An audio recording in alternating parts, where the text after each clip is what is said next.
YouTube, how's it going? The Goat House is back, and today I got my offensive line prospect rankings for the NFL draft. We're going through interior and offensive tackles in this class.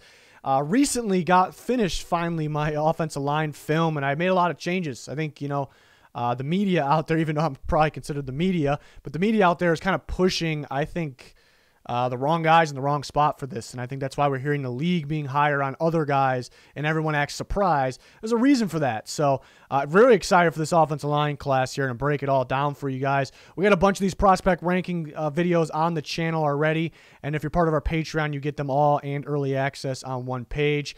Follow our Twitter for fan voted mock draft, live talk during the NFL draft with instant breakdowns, analysis.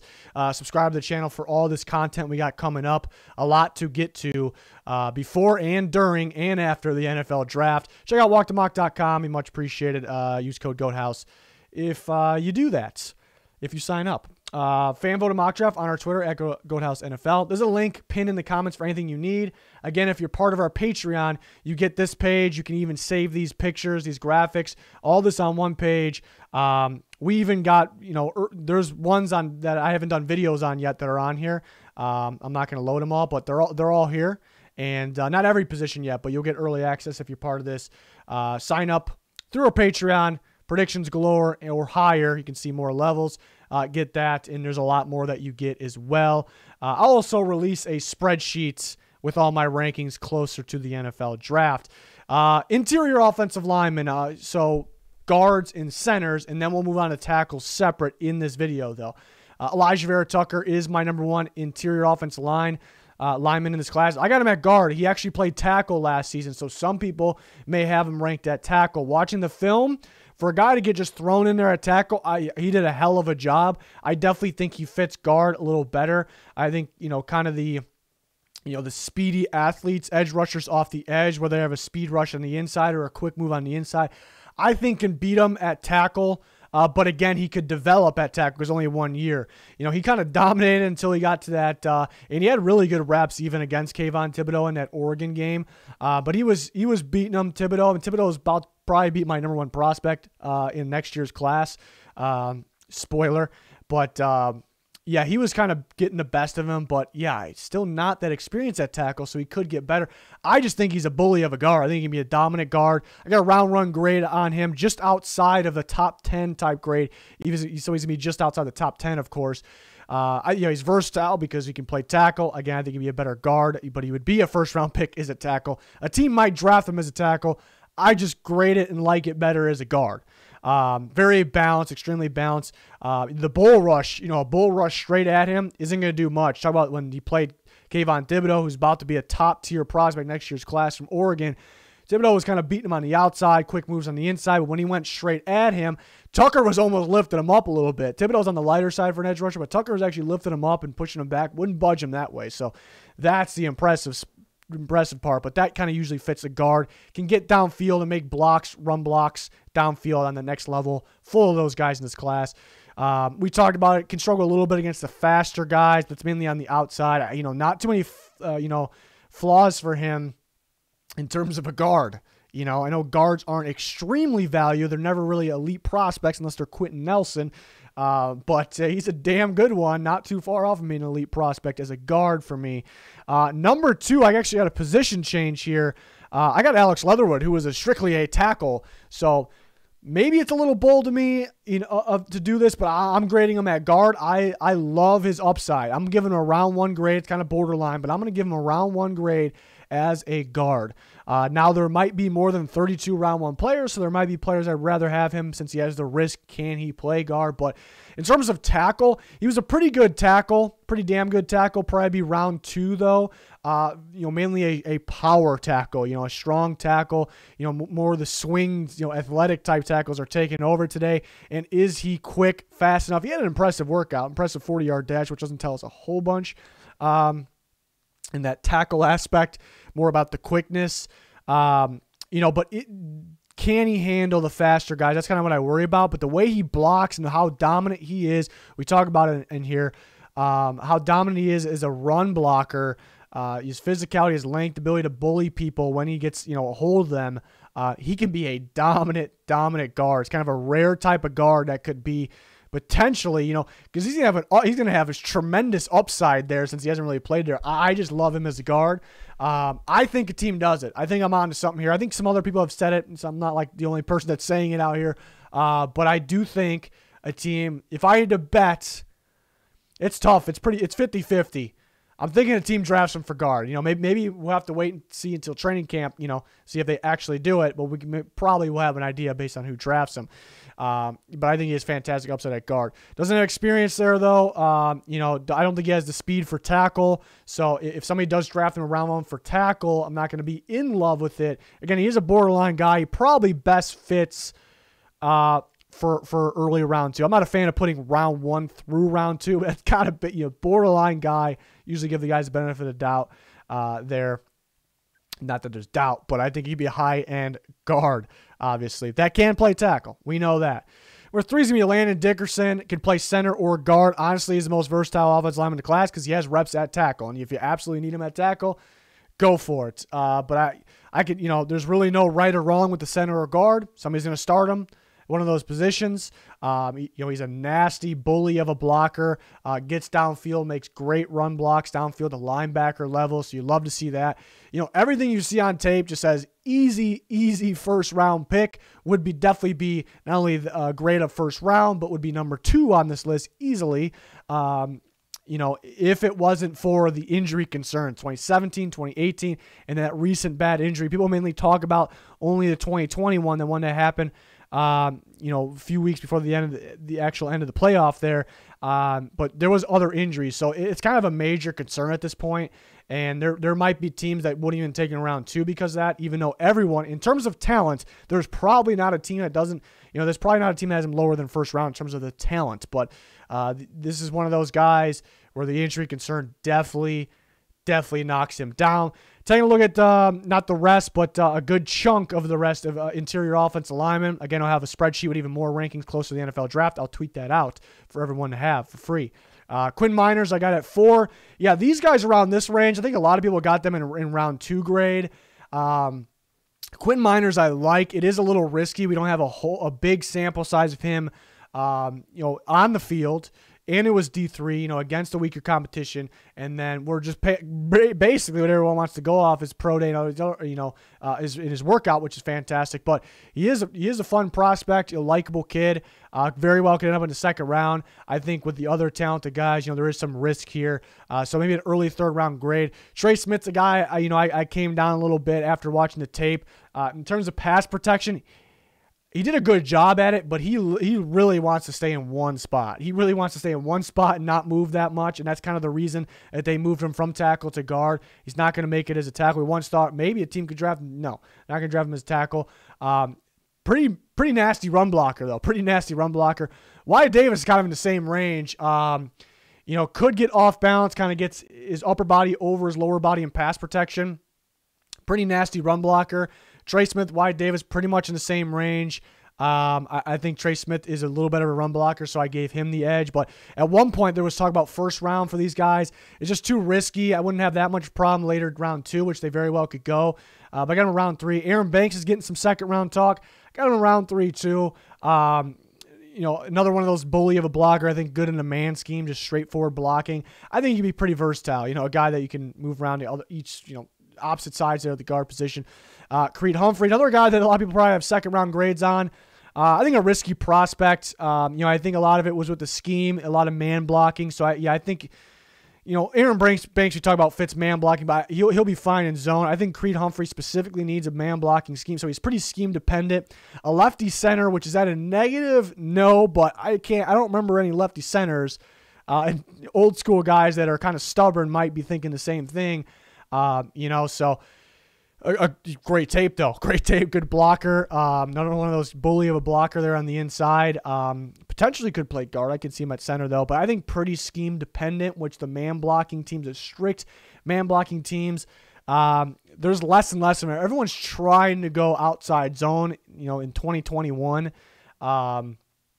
except for the Ravens. The Ravens are good staying put there. Maybe the Titans, where you give them an exception. Kendrick Green, outside zone fit, really stands out, kind of getting outside into the next level and making blocks downfield. He has reps at guard and center. I like him at guard, but I'm just as good at center. We are loaded in the third round here. This is where the interior offensive line class makes its money. The third round is loaded. And some of these guys could go second. Deontay Brown, another one that's probably scheme dependent, probably a man scheme, a gap scheme, the same thing. Different terminology, but it's the same thing. Just a power blocker. He did give up some pressures. He didn't give up any sacks, but he gave up a lot of pressure. Jackson Carman, it's a tough one too because he was a tackle for Clemson. I don't think he's good enough for tackle. I think the way he blocks kind of fits the guard position pretty strong. His frame says tackle, so I'm a little worried what teams are. I think he could be a high-end guard. It's just a lot more risky for me to say this than Alex Leatherwood because will a team put Carman there because he just looks like a tackle? His build is a tackle, so it's a little risky, but I think he could be a high-end guard if given the shot. Robert Hainsey played tackle, but he's definitely going to be a guard at the next level. I think he can play center as well, but I do like his upside at guard. Another bully of a blocker. Ben Cleveland, I like at guard. From Georgia, pretty consistent, not like flashy, not going to pancake a lot of guys or anything like some of these other guys, but didn't give up, hurries, pressures, not too many of any of that, so pretty consistent guy. There's some good interior guys after this as well. On to the tackles. Number one, I got Rashawn Slater at number one. I think when I mock Rashawn Slater to people, they get mad. The fans get mad. It's way too early. We got to trade back for him to do that. I don't know where people came out. I think the media might be feeding that. I'm not really sure. But Rashawn Slater is a hell of a ball player here. The only reason he's not elite grade, he's very, very close to elite grade. But when you're looking at elite offensive lineman, pretty important thing is having the right length. You don't need the length to be able to be good, to be able to play. Obviously, I love Rashawn Slater, but if he had that length, I'd have him as elite prospect here, but he's borderline, very, very close. He had a great tape in 2019. He opted out in 2020, of course, so I'm sure that could be a negative as well. There's a lot of guys there. I think he's the safest prospect in the class, maybe the safest, but he's definitely one of them. I think worst case scenario, he's a really good guard, because he has the traits to be a damn good guard. His length is fine for guard, but his tape, he's so good at tackle, and he has tackle traits besides the length that I'm keeping him at tackle there. But worst case scenario, I think he's a safe tackle. I think he's going to be a good tackle, worst case. But worst case scenario is like maybe a Pro Bowl guard, which is pretty ridiculous. He's so smooth. I don't really use smooth as a term for prospects a lot, but that's what I want to use for Rashawn Slater. Smooth getting to his assignment. If he doesn't have to block the guy in front of him, he has to get to a different spot. If it's a pull outside zone, he gets there. If he has to get downfield, a linebacker downfield, he's downfield with defensive back sometimes. He's just so quick, just bursts straight to it. You blink and he's there. You just love to see that. Great adjuster. Sometimes there's defenses do weird things, stunt, whatever, and the guy in front of him, who he expected to be blocking isn't the guy who has to be blocking. 99.9% of these guys in this class are going to be lost looking around. He goes and finds somebody. He knows that next assignment, the next adjustment. So good at it. Perfect for outside zone schemes, which everyone is trying to do. I start hearing rumblings that a team like the Bengals are trying to go towards that. A team like the Dolphins are trying to go towards that. They happen to be, coincidence, they happen to be a team picking that range that could possibly take him. Teams are starting to go away from inside zones and man schemes, I should say. So, big fan of his tape, and we start to see why. We start to hear rumblings recently that teams think Slater is better than Sewell, and he can go before Sewell, and everyone's freaking out. How? You watch the tape, you see how. I think the problem is I think people are watching highlight tapes, maybe offensive linemen, and they see some of the other guys just pancake the absolute crap out of somebody, and they're like, that's the best guy. You got to watch every snap for these guys. It's very easy to watch. You don't even need all 22 to watch every snap and be able to evaluate offensive linemen. But missing that length, it's really the only thing. That's the only problem. He opted out this year. I think he's a heck of a ball player. Will be a top 10 pick. Number 2, I got Penei Sewell, who's a top 10 type of player. Probably borderline elite as well. It's in the same category as Slater for the most part. You wish he had more length, and then he possibly could be elite. If he had that appropriate tackle length, does that mean he can't play? No, he can play. But yeah, very young. I think why some people have, there's going to be a group of people that have Sewell number 1, and just the people that get mad about taking Slater. Half the people probably just watching kind of highlights to see Sewell just bullying people and not looking for negatives. The other half are kind of going off the upside here because he is very young and not a whole lot of reps under his belt, and he could really become special. And that is why it was hard to split these guys up 1 or 2.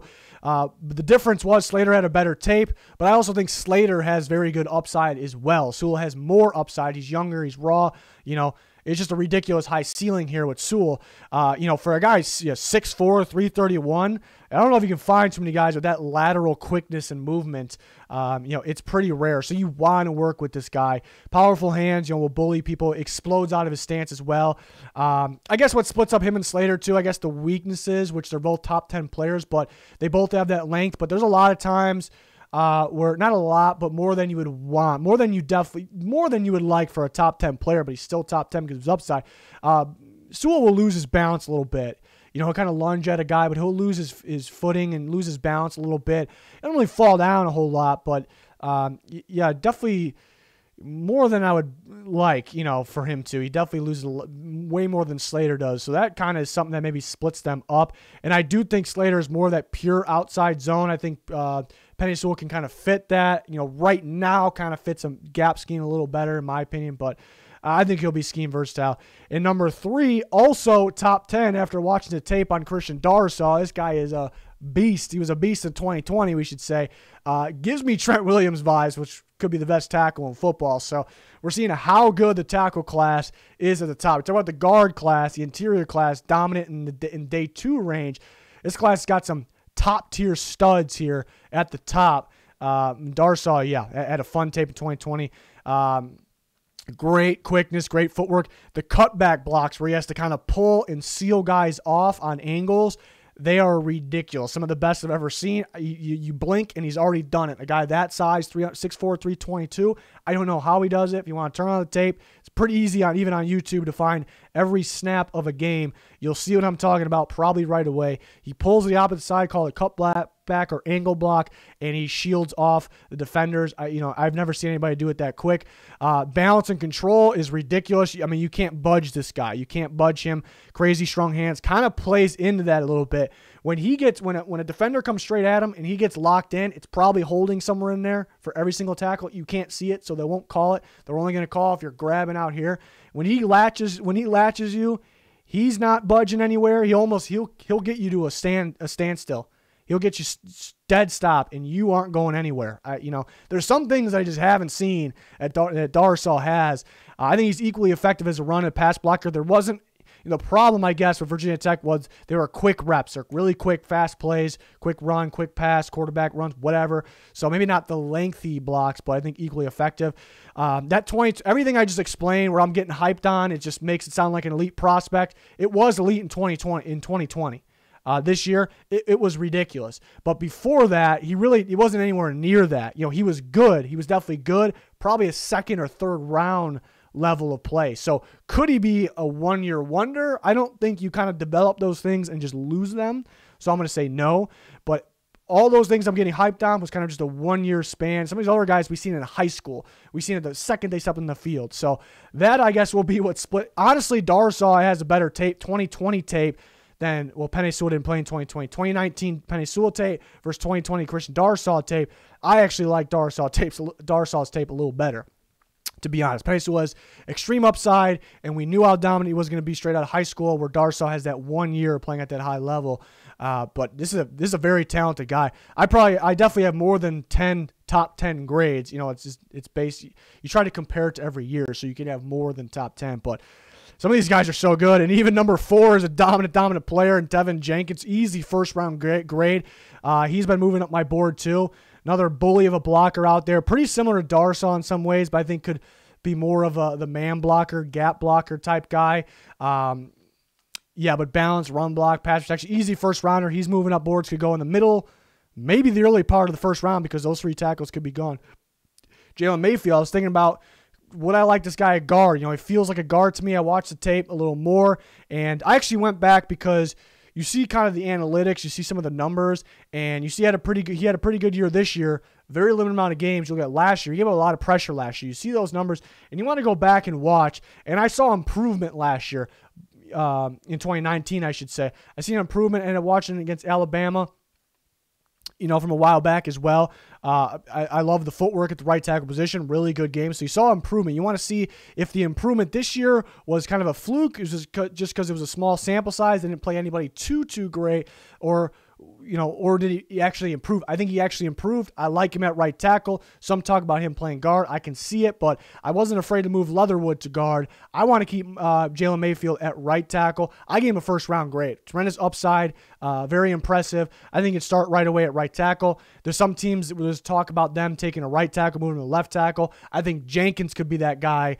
I wouldn't move Mayfield left tackle. I wouldn't, I'm not going to say he's going to fail there or anything, but I like him at right tackle. I got James Hudson at 6. You start to get into the next group of guys. Next group of guys have some flaws. They have some flaws. And the difference between these second-round guys, James Hudson by far has the most upside, and he's probably the most athletic out of the group. Cosby's pretty athletic as well. But this might be the ultimate upside guy after Penei Sewell of the class. Because he has great athleticism.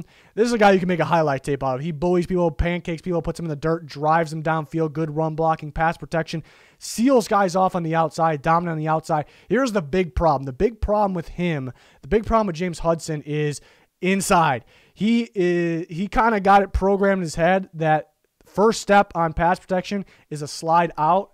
He slides out every time. A guy like Azeez Ojulari figured that out.